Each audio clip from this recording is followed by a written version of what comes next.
Helicopter फिर से round मार रहा है, बिकॉज मैंने नोटिस किया है हेलीकॉप्टर इस आइलैंड का बहुत ज़्यादा चक्कर लगाता है। सीधा अंदर गया एकदम। आर पार ज़बरदस्त है यार। सनसेट मैं लाइफ में पहली बार देख भी रहा हूँ और कैप्चर कर रहा हूँ। यूजुअली तो सन रोज़ सेट होता है, बट मेरी लाइफ में आज मैं बहुत अच्छे से उसका इंतज़ार कर रहा था। नील आइलैंड ने मुझे बहुत कुछ सिखा दिया कि कोई सी कड़ी से कड़ी सिचुएशन भी आए, always be ready for it. मेरा एक और एक्सपीरियंस मेरा शेयर करना चाहूँगा। अगर आप घूमने आते हो तो आप अगर नील आइलैंड का नहीं भी रखते हो पैकेज में या अपने टूर प्लान में, तो इट विल वर्क। क्यों? बिकॉज इट्स नॉट कंपल्सरी यार आप यहाँ पे आओ।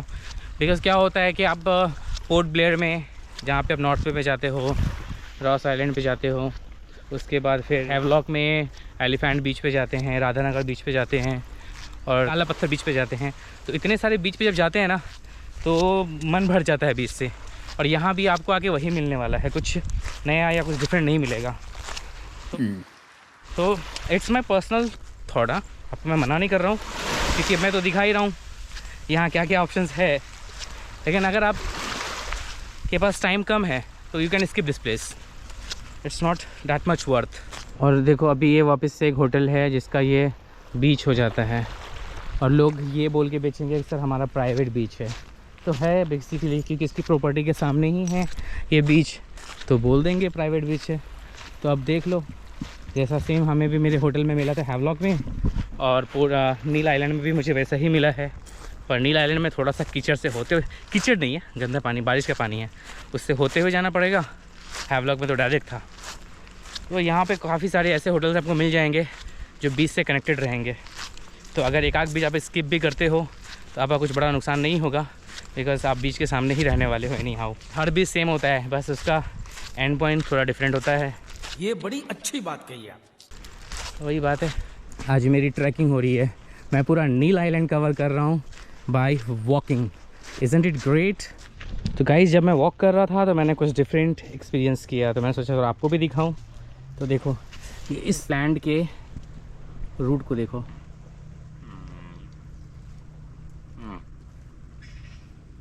कैसे कैसे रूट दिखा। और दूसरी चीज़, इस बेचारे के पास तो पत्ते ही नहीं है, मुझे नहीं पता है क्या।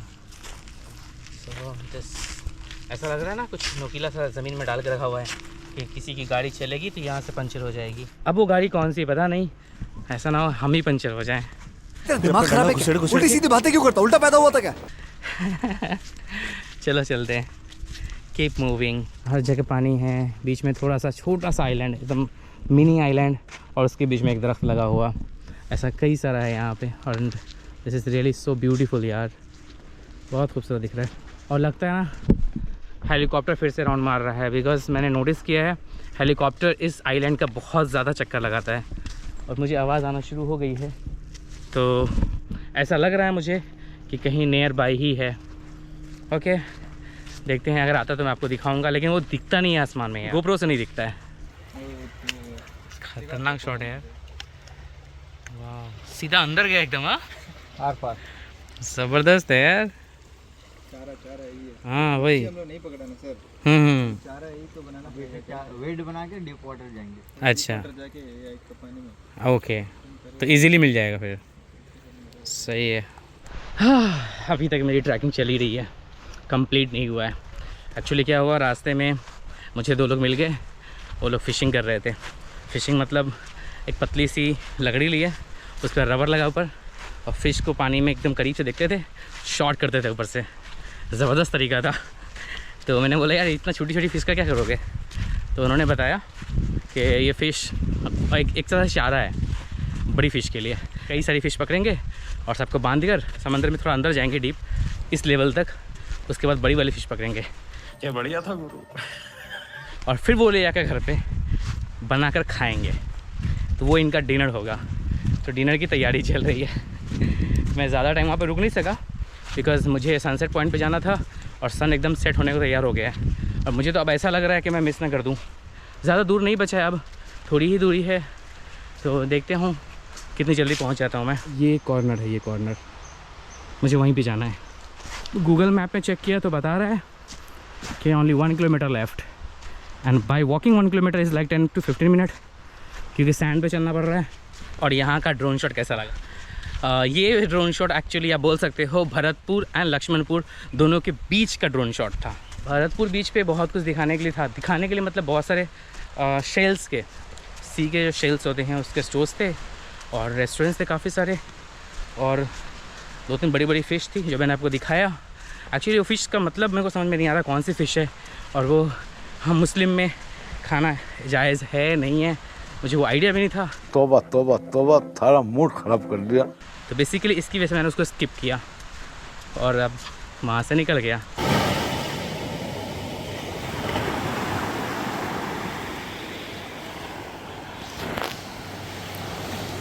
सो गाइस चलते चलते देखो फाइनली मैं एक पॉइंट के पास पहुँच चुका हूँ, और इस पॉइंट का नाम क्या है मालूम नहीं, वो जाके वहाँ पे मालूम पड़ेगा। By walking this much long distance I finally reached one of the point, and ये पॉइंट अब मेरे सामने है।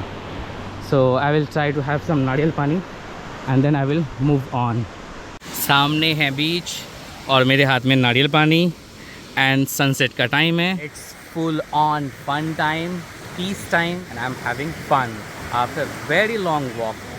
This is refreshment time, so I am getting refreshed myself. यहाँ पे काफ़ी सारे लोग हैं ऑलरेडी बीच पे, they are having their own time.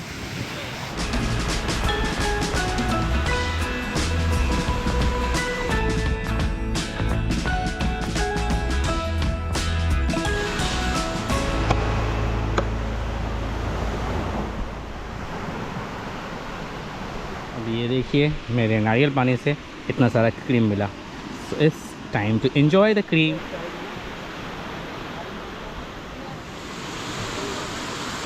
जब मैं यहाँ पे आ ही चुका हूँ तो यहाँ के भी कुछ शॉट्स देख ही लो, क्या क्या स्टोर्स है, क्या क्या मिल रहा है।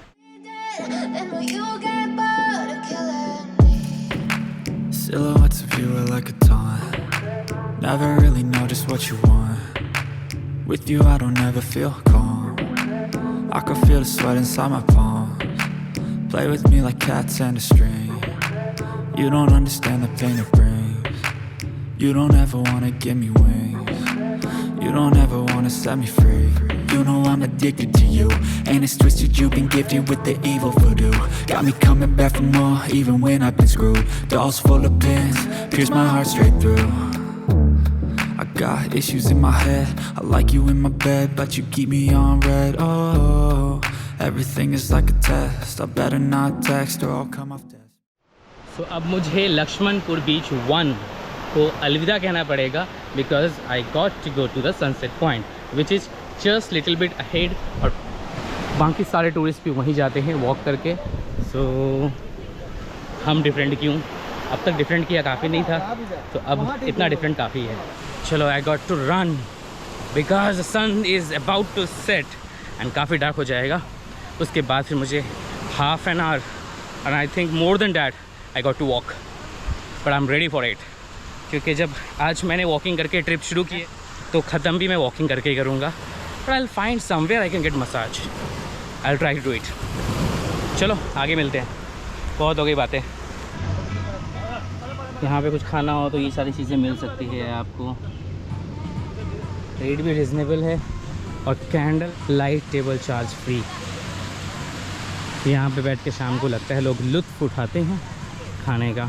This is the same sunset point I was talking about, where have already reached. अब चलते हैं सन के पीछे, सन का पीछा करते हैं, उसको सेट होने से पहले हम कैप्चर करते हैं। नहीं थैंक यू, जस्ट लेकर आया अभी आगे।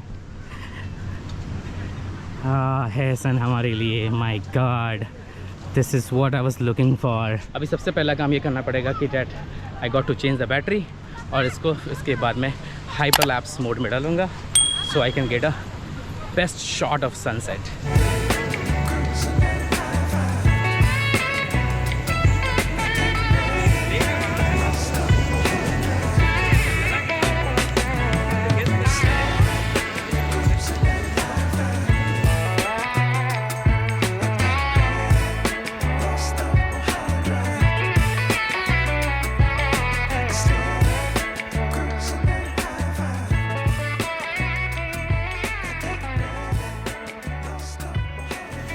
ये सारे हैं सनसेट के दीवाने। सन तो गया पर ये लोग अभी तक नहीं जा रहे हैं। Oh guys, it was a really thrilling experience यार। सनसेट मैं लाइफ में पहली बार देख भी रहा हूँ और कैप्चर कर रहा हूँ। यूजुअली तो सन रोज़ सेट होता है, बट मेरी लाइफ में आज मैं बहुत अच्छे से उसका इंतज़ार कर रहा था and I have captured it really well यार। मुझे बहुत अच्छा लगा। मतलब ये sunset point and sunrise point लोग नाम डालते हैं, लेकिन इसके पीछे की वो जो क्रेजीनेस होती है ना, ये मुझे पता नहीं था। बट मुझे यहाँ पर आने के बाद ही इसका क्रेजीनेस पता चला and I really like it. और काफ़ी सारे लोग यहाँ पे आते हैं इतने दूर दूर से। यू नो, कुछ चीज़ें ऐसी होती हैं ना जिससे हमें कुछ मिलता नहीं है, बट वो जो फीलिंग आती है, वो एक्साइटमेंट आती है ना, वो यहाँ पे आके मिला है and I really enjoyed it. यहाँ पे कुछ शॉप्स भी हैं खाने पीने के, और ज़्यादा से ज़्यादा लोग बैठकर सिर्फ इस सीन का नज़ारा उठा रहे हैं, जैसे कि मैं उठा रहा था। तो चलो, it's already 5 o'clock and sunset हो चुका है and it will not take more time to get completely dark. And as you know कि I am walking, so I got to move fast ताकि मुझे रोशनी में घर जाने मिले। और ये है स्कूटी का पार्किंग स्पॉट। जो स्कूटी मुझे नहीं मिली है वो यहाँ पार्कड है। यहाँ पे तो क्लियरली लिखा हुआ है no fly zone, no permission, no take off. ये इन्फॉर्मेशन पक्का हम जैसे लोगों के लिए। परमिशन मिलेगा यहाँ पे, ना फ्लाई करना है ना कुछ करना है। और वैसे मुझे करना नहीं है, मैंने ऑलरेडी काफ़ी फ्लाई कर लिया। तो हर चीज़ की एक लिमिट होती है, तो no limit cross. Okay, this is the exit and entrance of this beach. And entrance तो वहाँ से भी था, लक्ष्मणपुर बीच से निकलते तो वहाँ से भी एंट्री थी इसकी, और यहाँ से भी एंट्री इसकी है गाड़ी से जो आते हैं। तो वो बीच से एंट्री है, ये गाड़ी से आने की एंट्री है। तो अब मेरे को एग्जिट लेना है and I am first going to washroom and then I will move on. और अंधेरा काफ़ी ज़्यादा हो गया है, तो मुझे नहीं लगता ज़्यादा कुछ दिखेगा। तो जो दिख रहा है देख के चला लो यार। और हाँ, थोड़ा उजाला होगा बिकॉज मैंने स्पेक्ट पहना है, इसलिए मुझे ज़्यादा अंधेरा दिख रहा है। तो यहाँ पे वॉशरूम का भी इंतज़ाम है, यहाँ पे भी है, यहाँ पे भी है। लेडीज़ एंड जेंट्स दोनों बंद है, तो मैं पीछे चले जाऊँगा। मैं पहले गूगल में मैप देखता हूँ कहाँ मुझे जाना है, कैसे जाना है और कितना डिस्टेंस होगा, फिर मैं ट्रैवल मेरा शुरू करता हूँ वॉकिंग। सो गाइज़, ये है लक्ष्मणपुर बीच और ये वाला होटल मेरा है एलिफेंट एंड 4 वॉइस मैन। यानी कि ये जो मेरा होटल है, यहाँ से मैंने शुरू किया था मेरा ट्रिप, और मैंने इस ट्रिप को ख़त्म किया था यहाँ पे भारतपुर बीच। और यही जेटी पॉइंट है जहाँ पे हमें इस मॉर्निंग में ड्रॉप किया गया था। और इस बीच से मैंने मेरी ट्रैकिंग शुरू की, और चलते it was a very far distance. तो मैं यहाँ पर आया था लक्ष्मणपुर बीच पॉइंट। मैंने बीच का कॉर्नर का ही रास्ता लिया, अगर आप देख सकते हो तो रास्ता कॉर्नर से है। बहुत डिफ़िकल्ट रास्ता था, आपने पूरा व्लॉग में देखा ही होगा वैसे। तो यहाँ से यहाँ आया, जिसमें मुझे 30 से 40 मिनट लग गया था। और उसके बाद फिर यहाँ पे मैंने थोड़े से टाइम स्पेंड किए, और फिर मैं आ गया था सनसेट पॉइंट पे। तो अभी मैं इस पॉइंट पे हूँ फ़िलहाल, और अब मैं यहाँ से मुझे रिटर्न मेरे घर पे जाना है होटल में। अब मैं देखता हूँ मेरे करंट पॉइंट से मेरा होटल कितना दूर दिखा रहा है। तो टोटल है ये 3.7 kilometre by road, which is extremely far यार। बाय रोड इतना लंबा चलना पड़ेगा, और शाम के 5 बज रहे हैं, 7 बज जाएंगे, 6-7।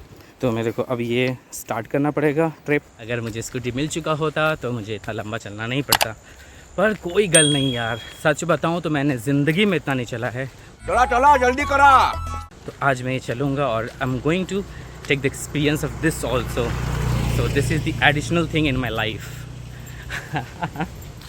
नील आइलैंड ने मुझे बहुत कुछ सिखा दिया कि कोई सी कड़ी से कड़ी सिचुएशन भी आए, always be ready for it, and I am really ready for it. इस अगर आप मैप में देखोगे ना, तो ये जितना बड़ा आइलैंड है ना, मुझे आइलैंड का 50 to 55% वॉक करके कवर करना है। हाँ ग्रेट यार, 60% आई मीन, क्योंकि 7 किलोमीटर का ही तो आइलैंड है। इस रास्ते से आ रहा था, मुझे मैप में ये रास्ता नहीं दिखाया, जस्ट बिकॉज यहाँ पे 4 व्हीलर जाना अलाउड नहीं है। तो जो 4 व्हीलर से आते हैं उनकी गाड़ी यहाँ पार्क होती है, और उसके बाद फिर वो यहाँ से गाड़ी से जाएंगे। तो इसलिए मैं रोड का वे यूज़ कर रहा था, तभी मुझे नहीं दिखा रहा था ये रास्ता, बिकॉज मैंने रोड वे यूज़ किया है। इसका सीन देखो कितना प्यारा है। तो स्कूटी वाले को यहाँ से जाने मिलेगा, कार वाले को यहाँ पार्क करना पड़ेगा, और हम जैसे लोगों को चलना पड़ेगा। तो मुझे सच में बताना कि मैं इतनी मेहनत कर रहा हूँ, ये सारी चीज़ें कर रहा हूँ, पसंद आया या नहीं आया। फ्रेंड करने की कोशिश मैंने किया है, and I hope I am success in this. Walking का पैसेज दिखा दिया, एंड इसमें मुझे 3.5 किलोमीटर 42 मिनट लगेगा। वॉकिंग करते करते अपनी मंजिल पे पहुंचने के लिए। और आज ये मेरे लिए चैलेंज है, तो ये मैं करूँगा 3.5 kilometre, so I can burn some calorie यार।